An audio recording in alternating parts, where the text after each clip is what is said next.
ओम शांति। आज 5 अप्रैल 2024 की बाबा की साकार महावाक्य है।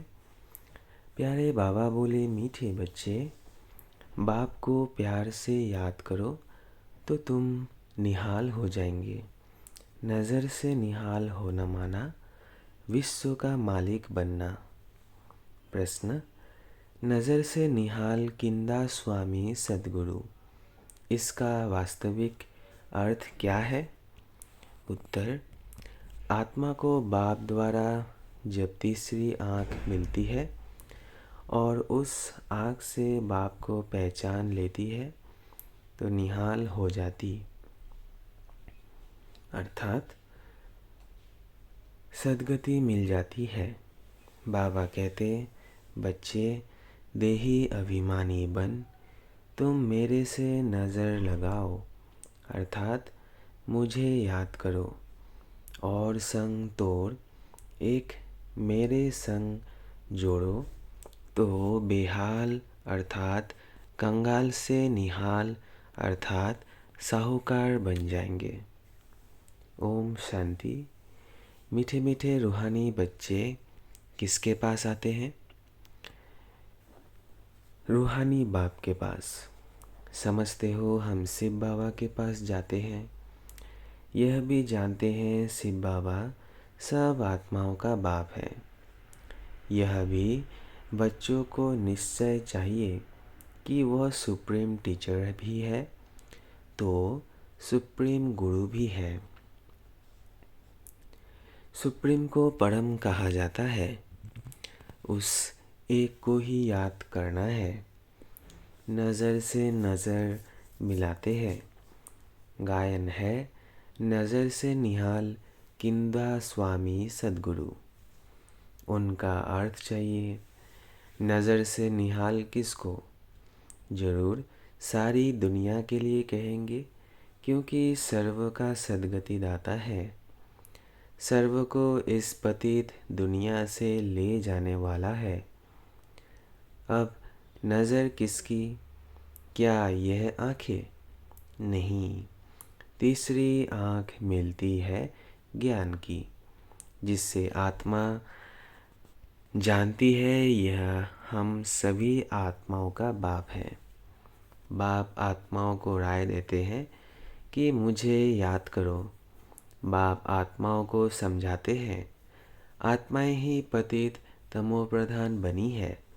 अब यह तुम्हारा 84वां जन्म है। यह नाटक पूरा होता है, पूरा होना भी चाहिए जरूर। हर कल्प पुरानी दुनिया से नई बनती है, नई सो फिर पुरानी होती है। नाम भी अलग है। नई दुनिया का नाम है सतयुग। बाप ने समझाया है, पहले तुम सतयुग में थे, फिर पुनर्जन्म लेते 84 जन्म बिताए। अब तुम्हारी आत्मा तमोप्रधान बन गई है। बाप को याद करेंगे तो निहाल हो जाएंगे। बाप सम्मुख कहते हैं, मुझे याद करो। मैं कौन? परमपिता परमात्मा। बाप कहते हैं, बच्चे, देही अभिमानी बनो। देह अभिमानी नहीं बनो, आत्म अभिमानी बन तुम मेरे में नज़र लगाओ तो तुम निहाल हो जाएंगे। बाप को याद करते रहो, इसमें कोई तकलीफ नहीं। आत्मा ही पढ़ती है, पाठ बजाती है, कितनी छोटी है। जब यहाँ आते हैं तो 84 जन्मों का पाठ बजाते हैं, फिर वही पाठ रिपीट करना है। 84 जन्मों का पाठ बजाते आत्मा पतित बन पड़ी है। अब आत्मा में कुछ भी दम नहीं रहा है। अब आत्मा निहाल नहीं, बेहाल अर्थात कंगाल है। फिर निहाल कैसे बने? यह अक्सर भक्ति मार्ग के हैं, जिस पर बाप समझाते हैं। वेद शास्त्र चित्र आदि पर भी समझाते हैं। तुमने यह चित्र श्रीमत पर बनाए हैं। आसुरी मत पर तुम अनेक ढेर के ढेर चित्र बनाए हैं। उनका कोई ऑक्यूपेशन नहीं। यहाँ तो बाप आकर बच्चों को पढ़ाते हैं। भगवानुवाच है तो उनकी नॉलेज हो गई। स्टूडेंट जानते हैं यह फलाना टीचर है। यहाँ तुम बच्चे जानते हो कि बेहद का बाप एक ही बार आकर ऐसी वंडरफुल पढ़ाई पढ़ाते हैं। इस पढ़ाई और उस पढ़ाई में रात दिन का फ़र्क है। वह पढ़ाई पढ़ते पढ़ते रात पड़ जाती है। इस पढ़ाई से दिन में चले जाते हैं। वह पढ़ाइयाँ तो जन्म जन्मांतर पढ़ते आए। इसमें तो बाप साफ बतलाते हैं कि आत्मा जब पवित्र होगी तब धारणा होगी। कहते हैं शेरनी का दूध सोने के बर्तन में ही ठहरता है। तुम बच्चे समझते हो हम अब सोने का बर्तन बन रहे हैं। होंगे तो मनुष्य ही, परंतु आत्मा को संपूर्ण पवित्र बनना है। 24 कैरेट था, अभी 9 कैरेट हो गया है। आत्मा की ज्योति जो जगी हुई थी वह अब बुझ गई है। ज्योति जगी हुई और बुझी हुई वालों में भी फर्क है। ज्योति कैसे जगी और पद कैसे पाया, यह बाप ही समझाते हैं। बाप कहते हैं मुझे याद करो। जो मुझे अच्छी तरह याद करेंगे मैं भी उनको अच्छी तरह याद करूँगा। यह भी बच्चे जानते हैं नज़र से निहाल करने वाला एक बाप ही स्वामी है। इनकी आत्मा भी निहाल होती है। तुम सब परवाने हो। उनको समा कहते हैं। कोई परवाने सिर्फ फेरी पहनने आते हैं। कोई अच्छी तरह पहचान लेते हैं तो जीते जी मर जाते हैं। कोई फेरी पहन चले जाते हैं। फिर कभी कभी आते हैं फिर चले जाते हैं। इस संगम का ही सारा गायन है। इस समय जो कुछ चलता है उनके ही शास्त्र बनते हैं। बाप एक ही बार आकर वर्षा देकर चले जाते हैं। बेहद का बाप जरूर बेहद का वर्षा देंगे। गायन भी है 21 पीढ़ी। सतयुग में वर्षा कौन देते हैं? भगवान रचयिता ही आधा कल्प के लिए वर्षा देते हैं रचना को। याद भी सब उनको करते हैं। वह बाप भी है तो टीचर भी है, स्वामी सद्गुरु भी है। भल तुम और किसको भी स्वामी सद्गुरु कहते होंगे, परंतु सत्य एक ही बाप है। ट्रुथ हमेशा ही बाप को कहा जाता है। वह ट्रुथ क्या आकर करते हैं? वही पुरानी दुनिया को सचखंड बना देते हैं। सचखंड के लिए हम पुरुषार्थ कर रहे हैं। जब सचखंड था तो और सब खंड नहीं थे। यह सब पीछे आते हैं। सचखंड का किसको भी पता ही नहीं है। बाकी जो अब खंड है उनका तो सबका मालूम है। अपने अपने धर्म स्थापक को जानते हैं। बाकी सूर्यवंशी, चंद्रवंशी और इस संगमयुगी ब्राह्मण कुल को कोई जानते नहीं है। प्रजापिता ब्रह्मा को मानते हैं।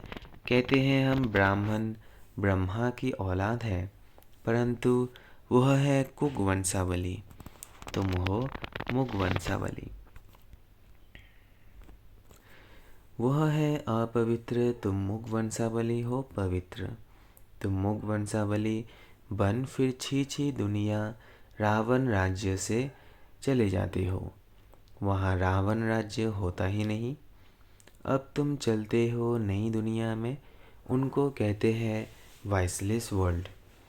वर्ल्ड ही नई और पुरानी होती है। कैसे होती है यह भी तुम जान गए हो। दूसरा तो कोई की बुद्धि में नहीं है। लाखों बरस की बात को कोई जान भी ना सके। यह तो थोड़े समय की बात है। यह बाप बैठ बच्चों को समझाते हैं। बाप कहते हैं, मैं आता ही तब हूँ जब खास भारत में धर्म ग्लानि होती है। दूसरी जगह तो किसको पता ही नहीं कि निराकार परमात्मा क्या चीज़ है।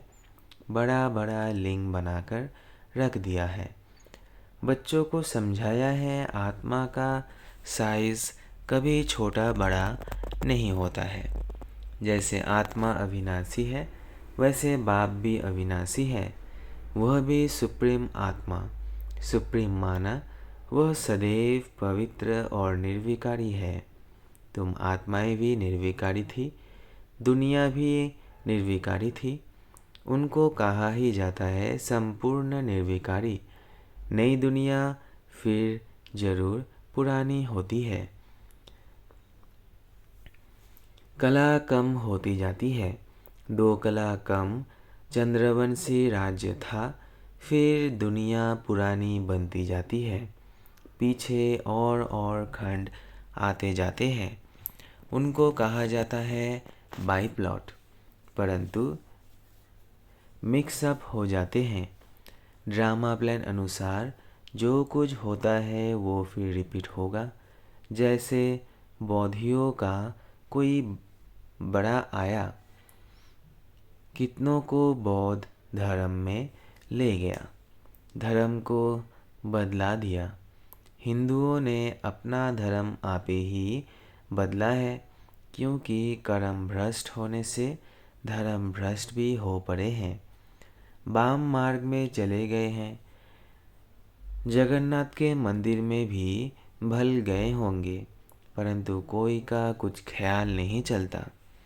खुद विकारी है तो उन्हों को भी विकारी दिखा दिया है। यह नहीं समझते कि देवताएं जब वाम मार्ग में गए हैं तब ऐसे बने हैं। उस समय के ही यह चित्र है। देवता नाम तो बड़ा अच्छा है। हिंदू तो हिंदुस्तान का नाम है, फिर अपने को हिंदू कह दिया है। कितनी भूल है। इसलिए बाप कहते हैं यदा यदा ही धर्मस्य। बाप भारत में आते हैं, ऐसे तो नहीं कहते मैं हिंदुस्तान में आता हूँ। यह है भारत, हिंदुस्तान व हिंदू धर्म है नहीं। मुसलमानों ने हिंदुस्तान नाम रखा है। यह भी ड्रामा में नूंद है। अच्छी रीति समझना चाहिए। यह भी नॉलेज है। पुनर्जन्म लेते लेते वाम मार्ग में आते आते भ्रष्टाचारी बन पड़ते हैं। फिर उन्हों के आगे जाकर कहते हैं आप संपूर्ण निर्विकारी हो, हम विकारी पापी है, और कोई खंड वाले ऐसे नहीं कहेंगे। हम नीच हैं अर्थात हमारे में कोई गुण नहीं है, ऐसे कहते कभी सुना नहीं होगा। सिख लोग भी ग्रंथ के आगे बैठते हैं, परंतु ऐसे कभी नहीं कहते कि नानक तुम निर्विकारी हम विकारी। नानक पंथी कंगाल नानक पंथी कंगन लगाते हैं। वह है निर्विकारी पने की निशानी, परंतु विकार बिगड़ रह नहीं सकते हैं। झूठी निशानियाँ रख दी हैं। जैसे हिंदू लोग जनेऊ पहनते हैं, पवित्रता की निशानी है। आजकल तो धर्म को भी नहीं मानते। इस समय भक्ति मार्ग चल रहा है। उनको कहा जाता है भक्ति कल्ट, ज्ञान कल्ट सतयुग में है। सतयुग में देवताएं हैं संपूर्ण निर्विकारी। कलयुग में संपूर्ण निर्विकारी कोई हो ना सके। प्रवृत्ति मार्ग वालों का स्थापना तो बाप ही करते हैं, बाकी सब गुरु है निवृत्ति मार्ग वाले। उनसे उन्हों का जोर जास्ती हो गया है। बाप कहते हैं यह जो कुछ तुमने पढ़ा है उनसे मैं नहीं मिलता हूँ। मैं जब आता हूँ तो सबको नज़र से निहाल कर देता हूँ। गायन भी है नज़र से निहाल किंदा स्वामी सद्गुरु। यहाँ तुम क्यों आए हो? निहाल बनने, विश्व का मालिक बनने। बाप को याद करो तो निहाल बन जाएंगे। ऐसे कभी कोई कहेंगे नहीं कि ऐसे करने से तुम यह बन जाएंगे। बाप ही कहते हैं तुमको यह बनना है। यह लक्ष्मी नारायण कैसे बने कोई को मालूम नहीं है। तुम बच्चों को बाप सब कुछ बताते हैं।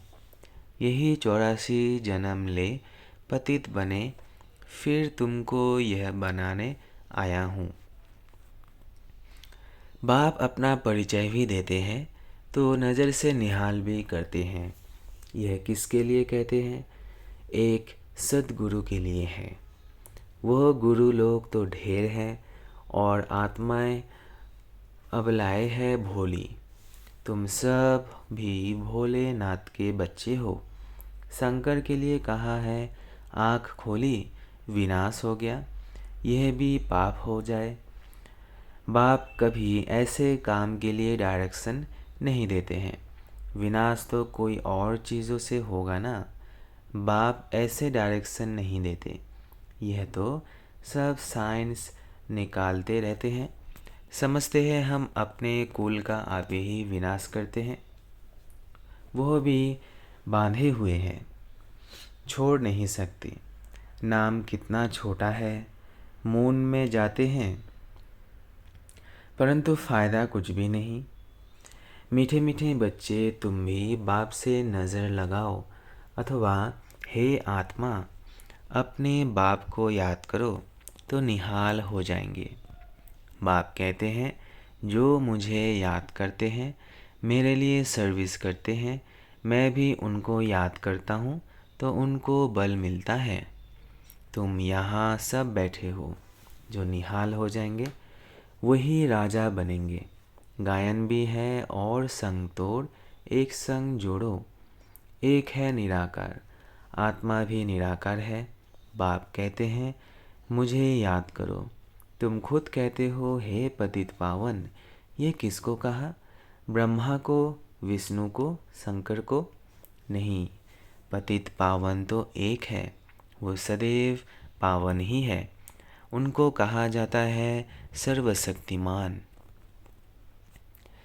बाप ही सृष्टि के आदि मध्य अंत की नॉलेज सुनाते हैं और सब शास्त्रों को जानते हैं।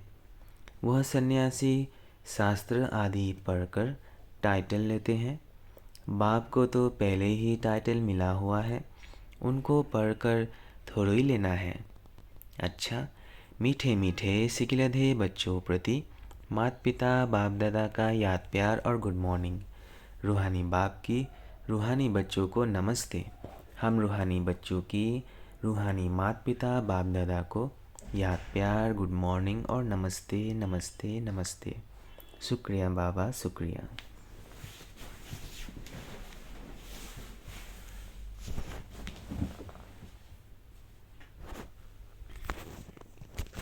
धारणा के लिए मुख्य सार पहला है, समा पर जीते जी मरने वाला परवाना बनना है, सिर्फ फेरी लगाने वाला नहीं। ईश्वरीय पढ़ाई को धारण करने के लिए बुद्धि को संपूर्ण पावन बनाना है। दूसरा, और सब संग तोड़ एक बाप के संग में रहना है। एक की याद से स्वयं को निहाल करना है। वरदान, दिल की महसूसता से दिलाराम की आशीर्वाद प्राप्त करने वाले स्वपरिवर्तक भव। दिल की महसूसता से दिलाराम की आशीर्वाद प्राप्त करने वाले स्वपरिवर्तक भव। स्व का परिवर्तन करने के लिए दो बातों की महसूसता सच्चे दिल से चाहिए। पहला, अपनी कमजोरी की महसूसता। दूसरा, जो परिस्थिति व व्यक्ति निमित्त बनते हैं उनकी अच्छा और उनके मन की भावनाओं की महसूसता।